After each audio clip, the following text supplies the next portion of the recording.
Buenas tardes, mi nombre es Alejandra Zapata y en esta exposición voy a presentar un análisis sobre la encomienda como una de las principales instituciones del sistema colonial en el nuevo Reino de Granada.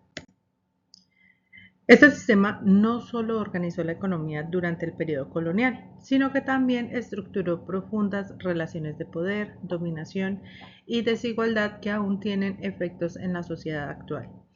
El objetivo es comprender cómo funcionaba la encomienda, quiénes participaban en ella, qué mecanismos de control se utilizaron y cuáles fueron sus consecuencias históricas y sociales.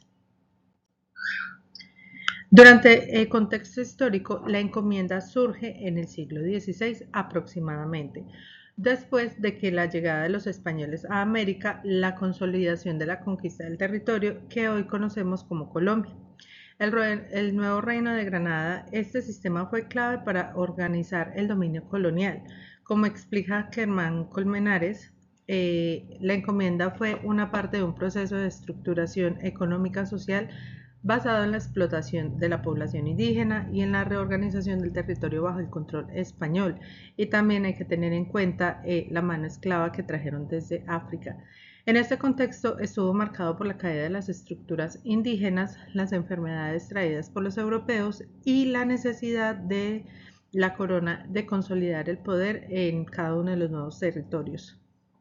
Aquí podemos ver una imagen aproximadamente de lo que ellos querían realizar con los indígenas. El origen de la encomienda. La encomienda fue creada por la corona española como una forma de recompensar a los conquistadores. Consistía en entregarles grupos de indígenas para que pagaran tributos o trabajaran para ellos. Aunque no implicaba legalmente la propiedad de la tierra o de las personas, en la práctica sí generaba un fuerte control sobre las comunidades indígenas. Esto permitió que los encomenderos se convirtieran en una élite local con gran poder económico y social. Acá podemos ver que los indígenas tenían que llevarles el oro a estos encomenderos como parte de ese tributo. Los mecanismos de dominación. El sistema de encomienda funcionaba a través de varios mecanismos de dominación. El primero, el trabajo forzado indígena, donde las comunidades debían producir o trabajar para los encomenderos. Segundo, el pago de tributos obligatorios que muchas veces era imposible de cumplir. El tercero, la evangelización, que funcionaba como un mecanismo ideológico para justificar el dominio hacia ellos. Y cuarto, la creación de una jerarquía racial, donde los españoles estaban siempre en la cima y los indígenas y afrodescendientes en la base.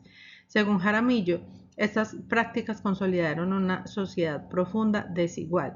Aquí podemos ver una pirámide en donde se encuentra en la cúspide los reyes y el Consejo de las Indias. Por segundo están los encomenderos, los terceros las obras públicas y evangelización, los franciscanos y los indígenas encomendados. También en esta parte deberían de estar los afrodescendientes. La evangelización. La evangelización fue un elemento central en el sistema colonial. Los misioneros tenían la tarea de convertir a los indígenas al cristianismo. Sin embargo, este proceso no fue solo religioso, sino también cultural y político. Como señala López Rodríguez, la cristianización buscaba transformar las formas de vida indígena, eliminando sus creencias, reemplazándolas por valores europeos. A pesar de esto, muchas comunidades indígenas adaptaron estas enseñanzas a sus propias tradiciones, generando procesos de sincretismo cultural. Los actores sociales. En la encomienda participaron varios actores. Los encomenderos, que eran los beneficiarios del sistema, la corona española, que supuestamente regulaba y legitimaba la institución, el clero, encargado de la evangelización, las comunidades indígenas, que eran la población sometida, y los afrodescendientes, que también fueron parte del sistema colonial como mano de obra esclavizada. Cada uno cumplía un rol dentro de la estructura del poder. Aquí podemos ver aproximadamente en esta imagen, que se ve muy pequeña, pero por ejemplo estaban los vigilantes, los indígenas que tenían que transportar pues ciertos tipos de pues lo que iban a entregar de tributos, el tipo de, por ejemplo, las estructuras así coloniales, los campos de Prado y pues por supuesto las aldeas muy pequeñas pues de lo que ya venía siendo las comunidades indígenas. El papel de los encomenderos. Los encomenderos eran figuras centrales del sistema, recibían el derecho de recibir tributo y trabajo indígena. Esto les permitió acumular bastantes sumas de riqueza y consolidarse como una de las élites más poderosas en el nuevo continente. En muchos casos abusaban de su autoridad, imponiendo cargas excesivas a comunidades y esto generó grandes tensiones constantes dentro del sistema colonial. Las resistencias indígenas. A pesar de la dominación, los pueblos indígenas no fueron pasivos. Unos de ellos, por ejemplo, fueron los pijaos. Existieron diversas formas de resistencias. Algunas fueron abiertas, como las rebeliones y fugas. Otras fueron más silenciosas, como la preservación de sus costumbres y lenguas. También se dieron procesos de negociación con las autoridades coloniales y estas resistencias muestran la capacidad de agencia de los pueblos indígenas. Por ejemplo, acá pues podemos ver la resistencia hacia los españoles, que en muchos de los lugares de Colombia no fue nada agradable. El sincretismo cultural, un fenómeno importante que significó la mezcla entre creencias indígenas y el cristianismo. Muchos rituales religiosos fueron reinterpretados por las comunidades indígenas. Esto permitió la supervivencia de parte de sus tradiciones bajo el dominio colonial. Como explica López Rodríguez, la evangelización no fue completamente efectiva en eliminar las culturas originarias. Aquí podemos ver una imagen en donde algunos de los indígenas ya se estaban convirtiendo o ya estaban tratando de convertirse a esa cristianización, mientras que otros pues tomaron parte de esa cristianización como suya, pero a ello le implementaron sus antiguas tradiciones, por ejemplo a la cruz ponerle algunos tributos pues de lo que ellos iban generando con la tierra. Las consecuencias sociales. La encomienda tuvo consecuencias muy profundas. Se formó una sociedad jerarquizada basada en la desigualdad, que aún eso lo vemos en Colombia. Se consolidó el racismo estructural como forma de organización social. Las élites coloniales encontraron o se concentraron en el poder económico y político. Esto generó una estructura social excluyente que tuvo efectos a largo plazo. El impacto económico. Económicamente la encomienda impulsó un sistema extractivo.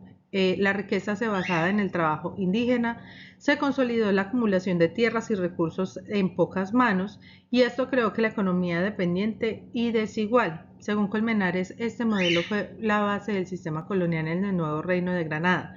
La extracción del oro, especialmente de metales preciosos, hacia España. Esto hizo de que pues para muchos de ellos o muchos de nosotros inclusive se pensara de que durante la colonización o durante la conquista, como se quiera llamar, simplemente querían ser saqueados y de que no querían hacer realmente digamos, una vida en el nuevo continente. Pero para los que eran los encomenderos o los que se iban a hacer estos desafíos de empezar en las nuevas tierras, era totalmente diferente. Entonces por eso ellos acudían a tener más poder y más riqueza pues por medio de ese sistema extractivo. El vínculo con el presente. Finalmente es importante entender que las consecuencias de la encomienda aún se ven hoy. Persisten desigualdades sociales y económicas. Colombia es uno de los países más desiguales, aunque se ha venido trabajando en ello.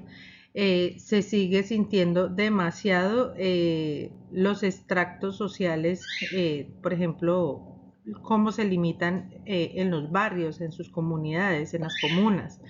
Persisten desigualdades sociales y económicas. También se mantienen problemas relacionados con la distribución de la tierra y aún existen formas de discriminación estructural hacia comunidades indígenas y afrodescendientes.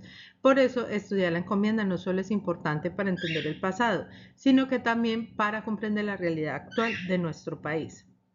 En esta diapositiva podemos ver por ejemplo, la herencia que nos dejó la estructura colonial. en la mayoría, por no decir en casi todo Colombia, existen pueblos y ciudades que sus plazas vienen representadas como por un cuadrado o un rectángulo, y en medio de ellas pues se encuentran también las iglesias, las alcaldías, las gobernaciones. En su mayoría vienen teniendo una estructura colonial para, como en esa unión que teníamos españoles, indígenas, y pues ya el vínculo, pues como ese mestizaje que nos caracteriza al día de hoy. Y en conclusión, la encomienda fue una institución clave en la consolidación del sistema colonial basada en la dominación, la explotación y la jerarquización social. Sin embargo, también fue un espacio de resistencia, adaptación y transformación cultural. Muchas gracias.